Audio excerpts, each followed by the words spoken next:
This is Chuck Johnson. He is taking fighting into a completely different direction. In this show, we're going to enter a world of martial arts where the emphasis is truly on the art.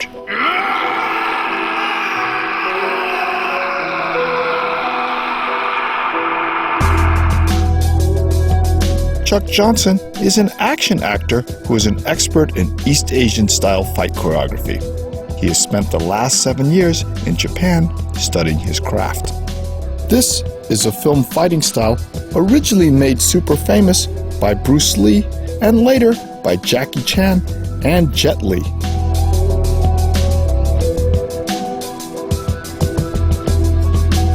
Chuck's specialty, as you can see, is fantasy fight choreography. Chuck mainly uses Taekwondo, but also studies capoeira and Japanese-style theatrical swordplay. He even uses a bit of boxing and Wing Chun Kung Fu. But before Chuck was a cool stuntman in Japan, he was a kid in a small town in Michigan competing in Taekwondo competitions. Here, Chuck takes a rocking shot to the head. Keep your hands up, Chuck. I came from a small town in Michigan, and when I was 15, I started Olympic Taekwondo training, and 2.5 years later, I got my black belt, and 6 days after that, I was a Michigan State Olympic champion for both sparring and forms. And you know, from there, I had all these big dreams of going to the Olympics and whatnot, so I went to Korea to start training. And you know, after 3 years of training in Korea, I came to learn that there's a difference between people who fight for a living and people who fight for a hobby. And I kind of realized that, you know, at heart I didn't have that raw dog kind of like, kind of energy that it takes. You didn't need to kill people. Yeah, I didn't really need to kill people, you know what I mean? Like, I've got a really chill personality. I like martial arts for martial arts, you know what I mean? Like, it's not really about dominating people in the ring for me. But I did love being on stage, you know? I mean, like, I loved having the crowds, you know, and I loved the rush of it. I ended up winning the Intercollegiate Championships in Hong Kong. I won 1 national championship in the States, and then having that, you know, Asian background or whatever, I just thought, well, what the hell? You know, I've lived in Korea and I lived in China. Something told me to come to Japan. At heart, the thing I always really love has always been kind of the stage, and it's always been Taekwondo demonstrations. You know, like I love the jumping triple kicks, I love the, you know, double spin kicks and stuff like that. That was always really my passion. But anyway, as a function of that demo background, I ended up getting a small role in a Godzilla movie. So you've been in a bunch of movies now, right? I wouldn't say a bunch. I've been in a fair number, but usually really small parts, right? Just because there's not that many roles for brothers out here. You know what I mean? So I've been in a few. I was in the Geki Rangers movie, which is kind of like, you know, Geki Rangers is kind of like Power Rangers, right? And then my first one was Godzilla. Beyond that, I was in a film that Shimamura-san directed called Death Trance. So. Yeah, I mean, I've done okay. I get a lot of work playing bodyguards on TV, which I guess is cool because that's what I used to do anyway. So kind of fits, right? So art and reality are kind of one there. Exactly.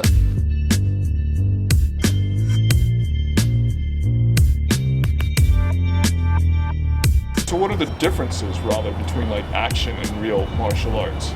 To be honest, it's a world apart. I mean, they're so different. And I didn't know that getting into it, right? Like I thought, you know, if you're good at martial arts, you're gonna be good at action, you know, but that's not necessarily the case. You know, being a strong fighter doesn't translate to being good on screen. I mean, that's another big difference is you can't move on camera the way you'd move to actually fight. In a real fight, you want your techniques to be as small as possible so that they don't telegraph, so that the other guy can't see them. You know, whereas on camera, you know, you want everybody to be able to see it. That's the point of it. You know, a regular hook might look like this, whereas an action hook might look like this. You know, the other thing to keep in mind too is that you have to sweep across the viewing range of the lens, right? If I throw my hook and I throw it up here or down here, it's no good, right? It doesn't look good on camera. It has to go right across the front of the lens. And you have to remember things like that. For myself, that was the hardest part, is the reactions training. Because coming from a fighting background, you know, you're taught to hide reactions. It doesn't matter how hard you get hit, you're never supposed to show it. So boom, right? One more time, so you know, and you have to add in, that's the other thing, is you have to act. You know, it's not just that you have to remember the choreography and, you know, you have to remember the sequence. You have to do the sequence in sync with the other action players. You have to act while you're doing it, because if it looks like you're trying to remember, if it looks like it's mechanical, it's not going to sell.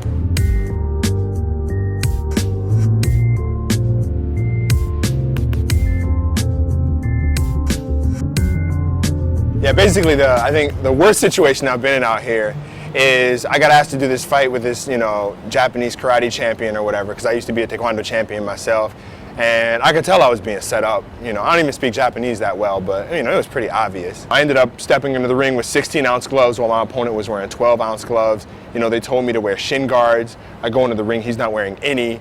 You know, I injured my hand 2 weeks before because I had to learn how to kickbox, you know, and I had to lose this weight at the same time. So I was going in there with an injured hand, dehydrated, starving, you know, just, it was rough, man. It was a brutal match. You know, it's probably the ugliest fight I've ever fought in my life. I wouldn't take that experience back for anything. I mean, not for anything, because it was that, I mean, that match taught me how to fight.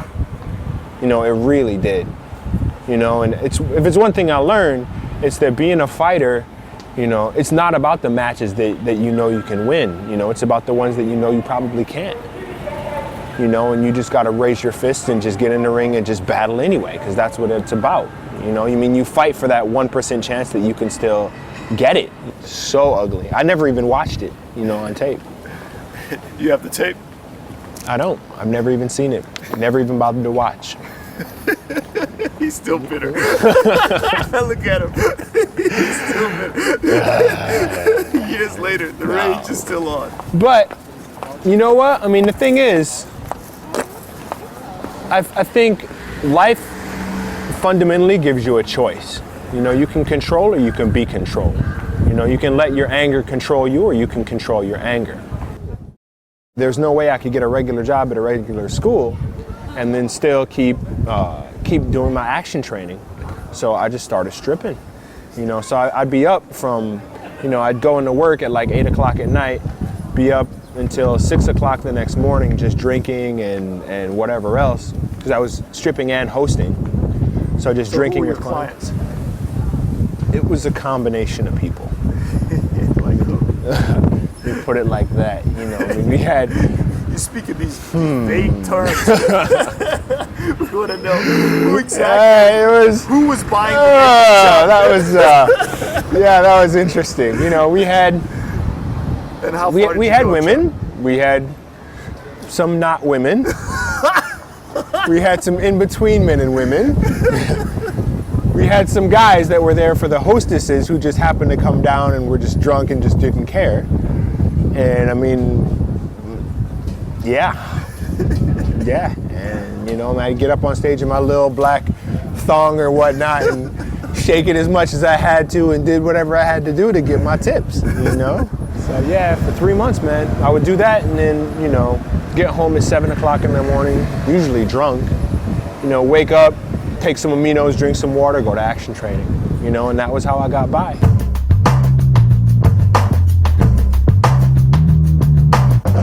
For all the bad experiences you've had in Japan, you've had a really good experience with your team, right? Yeah. I mean, the guys I do action training with, they've been like my saving grace out here. I mean, really, they're the reason that I can still honestly say that I love Japan. You know, despite being set up in the kickboxing match and the tough man contest, you know, despite having to deal with you know, occasional racist incidents and you know, being singled out at times because I'm a foreigner.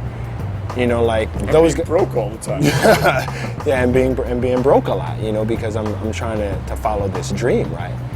But I mean, they've just been amazing. You know, when I started training with them, I didn't speak a word of Japanese. You know, I didn't know, I'd been in Japan about a year, but I still didn't know that much about Japanese culture. You know, I knew nothing about action as compared to real martial arts, you know, and they've just been so cool. You know, I mean, they've just been patient. You know, they've been helping me along and everything. So when I made my last demo reel, about 15 people came out to help. You know, and they made that demo reel for free for you. Yeah, and they didn't charge. I mean, if I had to pay for that, it probably would have been, you know, around $8,000 or $9,000 at least. You know, just for the camera rentals and, you know, the equipment, lighting people, the camera people, the stuntmen, the makeup people, the costume rentals, all of that. You know, it easily would have topped out $8,000 or $9,000, you know, and they all just came together to help me make it happen. You know, like, I love them, I really do. You know? Okay, that's because you're part of the group now. Yeah, yeah. And the funny thing about it is that, you know, aside from Yashki, you know, I've never spoken to any of them in my own language. So for me, it feels like they don't even know me that well, because I mean, they've never had a chance to talk to me in the language that I'm really, really expressive in. You know, they've only heard me talk to them in Japanese, and I've got the communicative abilities of about a 3-year-old, or, you know, maybe a 4-year-old in Japanese, right? So, but even so, it's like somehow, you know, they managed to key into my character. You know, they managed to find the person beyond the language.